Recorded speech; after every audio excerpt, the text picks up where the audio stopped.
You wouldn't watch a movie on your phone and call it a theater experience. So why are you listening to music on earbuds and calling it good enough? There's an entire category of in-ear audio built on technology that professional musicians and audio engineers have trusted for decades.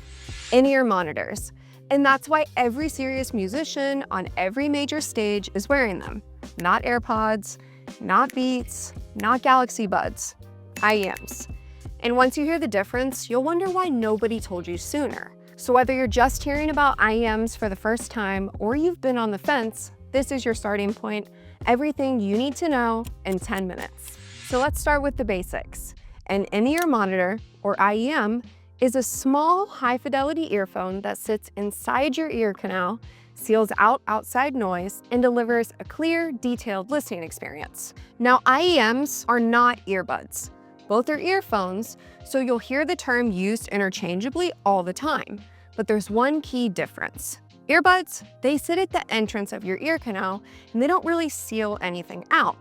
While IEMs, they have a small silicone or foam tip that goes inside your ear canal and creates an actual seal. And that seal is everything. It's what gives you deep bass response, the noise isolation, and that feeling of music wrapping around you rather than just sitting on top of your ears. Without it, you're just wearing expensive earbuds. And those aren't earplugs you see musicians wearing on stage. Those are IEMs. Performers have trusted them for decades, and as they've gotten more sophisticated, they've grown in popularity with audiophiles and everyday music lovers alike. There's one more thing worth noting. IEMs are wired. That might feel like a step backward when wireless is all the rage, but a wired connection delivers a clean, uncompressed audio signal straight to your ears. No Bluetooth compression, no latency, no battery life to worry about. And for serious listening, that's all that matters. Okay, here's the most important advice first, and it's something that I wish someone had said to me when I started. The options are endless, and it can feel really daunting, but here's the honest truth. Just pick one and get started. Yep, you heard it right. Sounds easier said than done, but just pick one. It's the advice I gave my brother-in-law, and he hasn't stopped raving about his first IEM purchase since. If you go searching for best budget IEM right now, you'll likely get 100 different recommendations and probably spend the next 3 hours reading Reddit threads and playing eeny, meeny, miny, mo, figuring out which one to buy. But the truth is, most budget IEMs these days sound pretty good and are honestly close to each other in quality. It's only once you enter the $800 plus range that you'll start to see large improvements in performance and sound quality. So my advice is to stop overthinking it. You won't know what you like and what works for you until you try.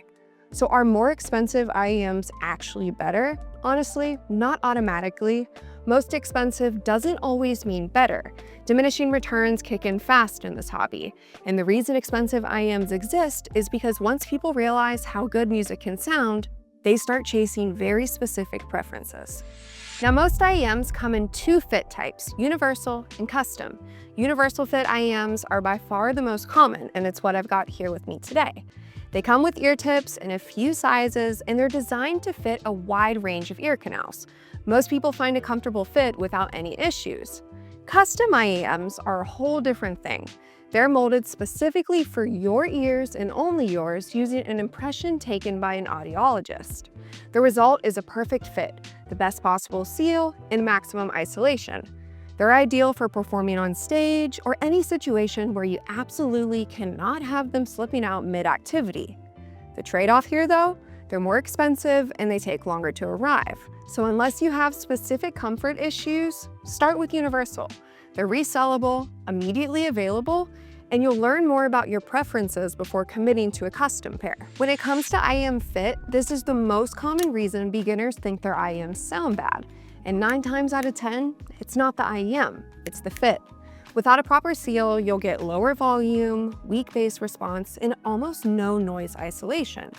So before you go blaming the IEM, check the fit first. If the fit isn't right, ear tips are your solution. The two most common tip types are silicone and foam. Silicone is easy to clean and it comes in a lot of styles. Foam molds to your ear for a more secure fit, and they typically give you better isolation, but they don't last as long. If the stock tips that came in the box aren't working for you, Try a different size first, and if that still doesn't fix it, aftermarket tips are inexpensive and they can make a surprisingly big difference. Ear tips are 75% of the solution for comfort and sound with universal IEMs.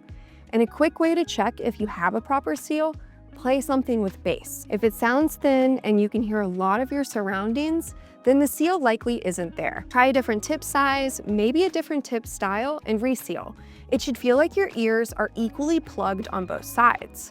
And a quick note on care, because IEMs sit deep inside your ear canal, they pick up oils and debris over time. You'll want to clean your tips and nozzles regularly and always store them in a carrying case like this one that comes with the Meze Estru IEMs. Here's something most people don't realize coming into this hobby. Sound quality can actually be measured. There's a graph called a frequency response curve that tells you in broad terms what an IEM will sound like before you even put it in your ears, whether it'll be bassy and bright, warm, or thin. That's called tonality or tuning, and research consistently shows that tonality is the biggest predictor of whether you'll enjoy an IEM or not. More than driver count, more than price, more than brand name. And speaking of driver count, don't get caught up in the specs of that either, just yet. Drivers are tiny speakers inside IEMs that produce sound. Some IEMs use one, some use many. You'll see terms like dynamic driver, balanced armature, and hybrid. None of that determines sound quality on its own. What matters is how the IEM is tuned. A single driver IEM can sound just as good or better than one with 11 drivers. And the vast majority of that difference comes down to what sounds better to you. Get comfortable with tonality first, and the rest will make sense later. Now, a quick word on cables and connections. The most common cable connector you'll run into is 2-pin. You've got 2 pins on the connector, left and right, marked by labels or colors. Plug it in just like this, and you're ready to go. And then you have MMCX. This is different than 2-pin, and it's a plug and click, just like this, and it rotates freely, but it's slightly less reliable over time. Now, your jack will almost always be a standard 3.5mm, featured here on our Silver Dragon IEM cable. Another common option is a 4.4mm balance, seen here on our Bronze Dragon IEM cable.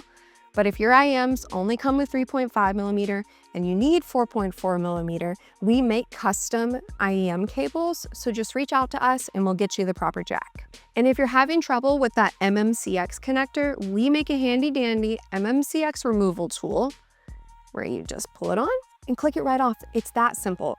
Never yank the cable itself.